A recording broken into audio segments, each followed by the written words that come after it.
4 लाख पार भी बोल सकते हैं। मुंह की ही बात है, जुबान ही फिसलती है, उम्र ज्यादा हो गया है। कभी महिलाओं के बारे में कुछ बोलते हैं, रेपिस्ट का साथ देते हैं। 400 महिलाओं के साथ सेक्स वीडियो बना चुका है। ये पब्लिक को बेवकूफ बनाते हैं। तो पार्टी में कितने लोग परिवारवादी हैं। कुछ भी होगा ईडी सीबीआई को सामने ला देंगे। 17 साल के बाद उन्होंने 302 की धारा लगवा दिया। क्या नाम हुआ आपका? कौशलेंद्र। हम लोग ये जानना है कि 10 साल में मोदी सरकार में कुछ बेहतर हुआ, बिहार को कुछ फायदा हुआ है नहीं? कोई फायदा नहीं हुआ है। मोदी जी सिर्फ लफाजी वाली सरकार है और ये सिर्फ बराबर घोषणा पे घोषणा करने वाली है। ज़मीन पे कुछ भी नज़र नहीं आता है। खास करके महंगाई, बेरोजगारी, ये सब मजदूर लोग जो खड़ा हैं, इनसे पूछ लीजिए 2 वक्त का रोटी कैसे खाते होंगे। मजदूरी इनको क्या मिल रही है, कितने दिन का काम इनको मिल रहा है। बिहार सबसे बड़ा माइग्रेशन का हब बना हुआ है। अगर बिहार में रोजगार का अवसर रहेगा तो ये लोग क्यों बाहर जाएगा। इसलिए और नीतीश जी तो पलटू राम है, इनका तो विश्वसनीयता ही समाप्त हो चुका है। इसलिए मेरे समझ से सत्ता परिवर्तन होना चाहिए। लेकिन नीतीश जी जिस तरह से मंच पे बार बार जंगल राज की बात करते हैं कि 5 से पहले क्या था, हमने बहुत कुछ बदल दिया। अब नीतीश जी का ये बोलने का कोई अधिकार ही नहीं है। ऑलरेडी ये 20 साल से ज़्यादा मुख्यमंत्री रह चुके हैं, तो 20 साल पहले की कहानी दोहराने से क्या फ़ायदा है। ये पब्लिक को बेवकूफ़ बनाते हैं और इनका तो आप देख ही रहे हैं, बार बार जुबान फिसलता है। कभी महिलाओं के बारे में कुछ बोलते हैं, कभी किसी के बारे में कुछ बोलते हैं। तो अब तो ये इनको सत्ता से खुद हट जाना चाहिए। और जितनी बार ये बदल चुके हैं पार्टी, इतना तो गिरगिट भी इनसे जो है मात खा गया है। गिरगिट से भी आगे निकल चुके हैं। तो 4000 पार के नारा लगा रहे हैं मंच से। अतः वो 4 लाख पार भी बोल सकते हैं। मुंह की ही बात है, जुबान ही फिसलती है, उम्र ज़्यादा हो गया है। अब उनको रिटायरमेंट में जाना चाहिए, तो अभी भी सत्ता के लोभ में लगे हुए हैं। रैली पे रैली हो रहे हैं, मोदी जी तो घेरते हैं, तेजस्वी यादव को परिवारवाद पे बार बार चोट करते हैं। परिवारवाद पे मोदी जी खुद अपने पार्टी में देख लेना। विवेक ठाकुर कौन है? सीपी ठाकुर का बेटा है। इसी तरीके से उनके पार्टी में कितने लोग परिवारवादी हैं। इवन आपको राजभर जो है, ये चिराग पासवान की पार्टी है, ये उपेंद्र कुशवाहा की पार्टी, क्या है ये। तो अपने अगर चलनी दूसरे चला सूप को, यही हाल है मोदी जी का। ठीक है, ये लोक लुभावना है, बहुत तरीके का इनका मैनेजमेंट है। कुछ भी होगा ईडी सीबीआई को सामने ला देंगे। अभी आपने देखा ना कि ये इंदौर का जो लोकसभा प्रत्याशी कांग्रेस का था, उसके ऊपर 17 साल के बाद उन्होंने 302 की धारा लगवा दिया। अब मर्डर केस में फंसा दिया उसको, 17 साल पुराने केस में। तो क्यों नहीं वो उसमें ज्वाइन कर लेगा।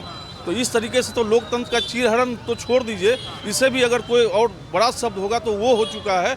और इस सरकार का बदलना जरूरी है। खास करके बुद्धिजीवी लोग जो हैं, मजदूर तबके के जो लोग हैं, उनको ये सोचना चाहिए। अच्छा, जिस तरह से कहते हैं लोकतंत्र पे खतरा आ जाएगा, आपको भी ऐसा लग रहा है? बिल्कुल आएगा। आप अभी देख लीजिए ना, ईडी से आप एक चीज़ देखिए, जहाँ जहाँ चुनाव है, विरोधी पार्टी के प्रमुख नेता हैं, उन्हीं के पास ईडी और सीबीआई क्यों जाती है। आपका ये देवगौड़ा के पोता को अभी तक क्यों नहीं विदेश से वापस बुलाया गया, जो कि 400 महिलाओं के साथ सेक्स वीडियो बना चुका है और वो वायरल हो चुका है। अब मोदी उसका वही 14 दिन पहले उसके प्रचार में जाते हैं। क्या दर्शाता है? ये रेपिस्ट का साथ देते हैं। बृजमोहन उसी तरीके से था। बृजमोहन का टिकट काट करके उसके बेटा को आपने दिया। क्या दर्शाता है ये? तो महिला सम्मान, बेटी बचाओ बेटी पढ़ाओ की बात कर रहे हैं। ये बिल्कुल झूठा है। आप देख चुके होंगे जो महिला पहलवान वगैरह थे, उनके साथ क्या दुर्दशा हुई। हमारे आपके घर की बेटी है, वो कोई एक आम नागरिक उसके पक्ष में खड़ा हो गया, लेकिन प्रधानमंत्री को बोलने तक का मौका नहीं था। ट्विटर और हैंडल और एक्स फैक्स लिखते रहते हैं, लेकिन उनके पास इतना समय नहीं है कि भारत के लोगों के बारे में बोल सकें। अभी जो भागा है देवगौड़ा का पोता, उसके बारे में क्यों नहीं बोलते हैं। उसके साथ तो गलमहिया करके 14 दिन पहले फोटो भी उनका आया है, मंच पे उन्होंने शेयर भी किया है। क्या दर्शाता है ये? आपने चंदन लगा रखा है। जिस तरह से सरकार ये कहती है, मोदी सरकार, सनातन खतरे में आ जाएगी, तो सनातन के ठेकेदार मोदी नहीं हैं। इसके पहले भी हिंदू धर्म था, इसके पहले भी रामचंद्र जी थे, अभी भी रामचंद्र जी हैं। और मोदी के कहने पे हम राम भक्त नहीं हैं। हम जन्मजात राम भक्त हैं और राम भक्त रहेंगे। इसके लिए मोदी या बीजेपी के लाइसेंस की जरूरत नहीं है पब्लिक को। ये बिल्कुल बेवकूफ़ बनाने की बात है। अभी बात होनी चाहिए महंगाई बेरोजगारी की बात होनी चाहिए। महंगाई आप देख लीजिए क्या हो गया। इलेक्शन आया तो 5 रुपया पेट्रोल का दाम घटा दिया। इसी तरीके से ये नाटक पे नाटक इन लोगों का चलता रहता है। लेकिन उन्होंने तो राम मंदिर पे वोट मांग रहे, कह रहे हमने राम मंदिर बनवा दिया। ठीक है, राम मंदिर तो सुप्रीम कोर्ट के आदेश पे बना। हाँ, ये जरूर है कि मोदी जी की वजह से जल्दी बन गया, इससे ज़्यादा कोई अंतर नहीं है। सुप्रीम कोर्ट क्या उनका, तो बीजेपी का है। जैसे उन्होंने वो चीफ जस्टिस को राज्यसभा सदस्य बना दिया, ये तो चीफ जस्टिस की गरिमा को भी उन्होंने खतरे में डाल दिया। अपने स्वार्थ के लिए मोदी और शाह की जोड़ी जो है कुछ भी कुकर्म कर सकती है। पब्लिक से उसको कुछ भी लेना देना नहीं है। पब्लिक से लेना देना रहेगा। आपके सामने इतने सारे लोग हैं, दिल पे हाथ रख के बोलिए कि कितने दिन मजदूरी मिलती है। आप सही ढंग से पहले जो खाना खाते थे, अभी खाना खा पाते हैं क्या? आपके बच्चे की पढ़ाई लिखाई जो है अच्छे स्कूल में हो पा रही है क्या? पूछ लीजिए, ये बताएंगे। तो ये मूल चीज़ है कि मंदिर में टीका लगाना जरूरी है। सरकार दावे करती है हम घर घर राशन पहुंचा रहे हैं, गरीबों को फायदा आप तो भिखमंगा बना रहे हैं। एक तरफ आप बोल रहे हैं विश्व की 5वीं अर्थव्यवस्था हम बन गए हैं, दूसरी तरफ आप 5 किलो कटोरा लेकर के चावल दे रहे हैं। इसका मतलब 84 करोड़ लोगों के पास खाने का अनाज नहीं है। यही आप दर्शाना चाहते हैं ना। इलेक्शन था तो 5 साल के लिए आपने घोषणा कर दिया कि मुफ्त में अनाज देंगे। क्या मतलब है इसका? आप लोगों को सशक्त बनाइए कि वो खुद अपना सामान जो है वो खरीद सकें, ना कि लोगों को भिखमंगा बनाने की प्रवृत्ति आप डालिए। दूसरे लोग बोलते हैं तो बोलते हैं रेवड़ी देता है, और आप क्या दे रहे हैं? राबड़ी दे रहे हैं। कहते हैं फ्री की राजनीति नहीं होनी चाहिए। जिस तरह दिल्ली में अरविंद केजरीवाल दे रहे थे तो कह रहे थे फ्री की। बिल्कुल। तो अरविंद केजरीवाल अगर फ्री की राजनीति कर रहे थे तो ये जो 84 करोड़ लोगों को जो बोल रहे हैं कि हमने फ्री अनाज दिया, ये क्या है? दूसरा चीज़, इलेक्शन आया तो आयुष्मान भारत की बात हो गई। यहाँ पे अगर किन्हीं के पास आयुष्मान भारत का कार्ड होगा, पूछिए इलाज होता है क्या? सरकारी हॉस्पिटल के अलावा कोई भी प्राइवेट हॉस्पिटल, आप तो पटना के ही हैं, आप जाके देख लीजिए, किसी भी अच्छे हॉस्पिटल में आयुष्मान कार्ड को बैन किया हुआ है। बैन अघोषित तौर पे लिखा नहीं है, लेकिन कार्ड एक्सेप्ट नहीं होता है। क्या फ़ायदा है इसे 5 लाख का? आपने कार्ड दे दिया, लेकिन उससे किसी लोगों को लाभ ही अगर स्वास्थ्य लाभ नहीं हो रहा है तो फ़ायदा क्या है?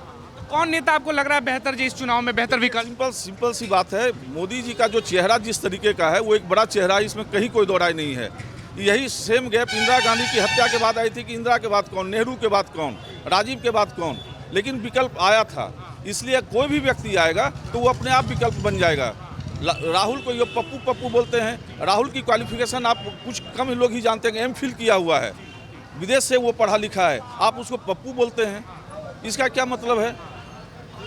ये सरकार कहती है राजनीतिक समझ अभी उतनी ज़्यादा नहीं है उनके। तो मोदी जी को कौन बड़का राजनीतिक समझ था? गोधरा कांड कर करके वो भारत के प्रधानमंत्री बन गए। वो भी तो चीफ मिनिस्टर से एकाएक प्रधानमंत्री बने। चंद्रशेखर जी भी तो डायरेक्ट प्रधानमंत्री बने। ये कौन सी बड़ी बात है? ये जब लोग पद पे जाता है खुद ब खुद अनुभव आ जाता है। और सबसे बड़ी बात है, पॉलिटिशियन को ब्यूरोक्रेट सपोर्ट करता है। अच्छे ब्यूरोक्रेट्स होंगे, अच्छे ब्यूरोक्रेट्स की टीम होगी तो अच्छे ढंग से गवर्नमेंट चलेगी। सिंपल सी बात है। मोदी जिस तरह से भी बात करें कि कांग्रेस के मैनिफेस्टो में मुस्लिम लीग की झलक दिखती है, अब वोटर के तौर पे आपको क्या लगता है? ये बिल्कुल वाहियात है। ये सिर्फ और सिर्फ धर्म के नाम पे लोगों को मोबिलाइज करने की बात है, ध्रुवीकरण करने की बात है। कांग्रेस के मैनिफेस्टो में कहीं मुस्लिम लीग की ये नहीं आती है। आप याद कीजिए, अगर आप पुराना इतिहास याद कीजिएगा, श्यामा प्रसाद मुखर्जी और मुस्लिम लीग ये दोनों मिलकर के पश्चिम बंगाल, जो उस समय बंगाल कहलाता था, बंगाल में इन्होंने सरकार बनाई है। तो ये कांग्रेस को क्या दोष देते हैं? ये मुस्लिम लीग के तो सहयोगी ये हैं। अंग्रेज की दलाली करने वाले बीजेपी के लोग, सॉरी बीजेपी ने उस समय जनसंघ था, जनसंघ के लोग बीजेपी की, तो अंग्रेजों की दलाली करते थे। मुस्लिम लीग के साथ मिलकर के 3 राज्यों में इन्होंने सरकार बनाया है। तो सारे दोष इनके अंदर खुद हैं। आप देख लीजिए, मोहन भागवत बिहार के चुनाव में पिछले विधानसभा में इन्होंने आरक्षण का विरोध किया था, बोला था समीक्षा करेंगे। आज जब 2 फेज में इनकी स्थिति पतली हो गई है, ये हार रहे हैं 2 फेज में, तो तीसरे फेज में अपने आप को सशक्त करने के लिए मोहन भागवत से आरक्षण के समर्थन में इन्होंने बयान दिलवा दिया। तो ये निश्चित तौर पर जब ये सरकार रहेगी, ये आरक्षण के पक्ष में इन्होंने आज तक कोई काम नहीं किया। क्यों नहीं जाती है जनगणना करवा लिया पूरे देश में? नीतीश जी जो है आरजेडी के दबाव में, कांग्रेस के दबाव में इन्होंने यहाँ पर करवाया। ठीक है, पास हुआ था बीजेपी अलायंस के दौरान, लेकिन ये काम किया गया महागठबंधन के दौरान। तो अब तो नीतीश जी उनमें सट गए हैं, तो अब तो वो करवाने जातीय जनगणना। इसके ऊपर भाजपा के किसी भी नेता का, छुटपुटिया नेता का भी पूछ लीजिए, जातीय जनगणना पे कोई स्टेटमेंट नहीं है। सारे राज्य में तो आप ही की सरकार है, करवा तो लीजिए, क्यों नहीं करवाया? कांग्रेस सरकार, मोदी सरकार कहती है ईडब्ल्यूएस की जो बात होती है, अपर क्लास को जो आरक्षण 10% दे रहे थे, वो तो मोदी सरकार लेकर आई। ये भी बिल्कुल सरासर झूठ है, पब्लिक जानती नहीं है। लोकसभा में कांग्रेस ने इसे लाया था और भाजपा ने उस समय इसका विरोध किया था। लोगों का थोड़ा सा जो है होता क्या कि हम भी अगर 1 साल के बाद पूछिएगा तो हमारे दिमाग पर भी कुछ मिट्टी का धूल कण जो है पड़ जाएगा। कांग्रेस ने लाया था ईडब्ल्यूएस के लिए 10%, नरसिंहा राव की सरकार ने लाई थी, और मोदी, इसमें बीजेपी जो उस समय थी उसने इसका विरोध किया था। और जब ये ईडब्ल्यूएस आया तो संसद में सर्वसम्मति से पारित हुआ। तो मोदी ने कैसे लाया? सारे लोगों ने मिल करके लाया। सिंपल सी बात है। प्रधानमंत्री वही थे ना, सरकार उनकी। प्रधानमंत्री तो कोई होता ही है। एक बात बताइए, अगर कांग्रेस का प्रधानमंत्री है तो आप बोलते हैं कांग्रेस ने नहीं किया, कांग्रेस की विफलता है, कांग्रेस ने ईडब्ल्यूएस नहीं लाया। लेकिन विरोध तो आपने किया। जब आपने विरोध किया तो कैसे आएगा? और आपने यदि प्रस्ताव लाया तो कांग्रेस या और अन्य विपक्षी दल भी इसमें आगे बढ़ चढ़ करके आपको 100% समर्थन दिया, तो उसका श्रेय नहीं होगा, उसका भी तो श्रेय होगा। आप अकेले क्रेडिट कैसे ले सकते हैं? राम मंदिर है कि सुप्रीम कोर्ट आदेश दिया और हम क्रेडिट ले रहे हैं? क्या तरीका है ये? अभी जो आपको इलेक्टोरल बॉन्ड को सुप्रीम कोर्ट ने बिल्कुल असंवैधानिक बोला, असंवैधानिक, इसका मतलब क्या होता है पढ़े लिखे लोग जानते हैं। जब यह असंवैधानिक है तो किसने असंवैधानिक कार्य किया? प्रधानमंत्री को ऊपर जवाबदेही बनती है ना। प्रधानमंत्री आज तक इतना सारा ट्विटर अलबल लिखते रहते हैं, इस पर इन्होंने कुछ बोला इलेक्टोरल बॉन्ड पे? कुछ नहीं बोला। तो कहते हैं विपक्ष ऐसे ही जनता को वर्गला रही है चुनाव में। सुप्रीम कोर्ट को भी विपक्ष वर्गला रही है, जिसने इलेक्टोरल बॉन्ड को असंवैधानिक बता दिया। आप खुद बताइए, सुप्रीम कोर्ट को भी कांग्रेस ने प्रभावित कर लिया, सुप्रीम कोर्ट को भी आरजेडी ने प्रभावित कर लिया। इनका जहाँ जैसे होता है अपने हिसाब से ये परिभाषा तय करते हैं और अपने हिसाब से ये जीतना चाहते हैं। वो तो बिहार में तेजस्वी अपने घमंड के कारण, अपने आप को स्टेट लेवल का नेता स्थापित करने के कारण कन्हैया और पप्पू यादव ऐसे आदमी को टिकट नहीं दिया, जिसके वजह से महागठबंधन का 4-5 सीट घटेगा। नहीं तो ये दहाई में नहीं आ पाते एनडीए के लोग बिहार में। कन्हैया कुमार बेगूसराय में बहुत मेहनत कर रहे थे, यहाँ से लड़ते ज़्यादा बेहतर था या दिल्ली में ज़्यादा बेहतर? बेगूसराय से लड़ते तो मैं बेगूसराय का ही हूँ। बेगूसराय से लड़ते तो 100% जीत गई थी। गिरिराज सिंह को एक तरीके से क्लीन स्वीप मिल गया, वो जीत रहे हैं गिरिराज सिंह, क्योंकि वहाँ पे इतना कमज़ोर कैंडिडेट है। वहाँ इतने कमज़ोर कैंडिडेट हैं कि वो जीत नहीं पाएंगे, ये सीधी सी बात है। गिरिराज सिंह जी ने कुछ बेहतर किया आपके बेगूसराय में? वो बिग जीरो, उसको सिर्फ पाकिस्तान चले जाओ, अमेरिका चले जाओ, झारखंड चले जाओ, ये गाली देने के लिए, विरोधी दल के नेताओं को गाली देने के लिए है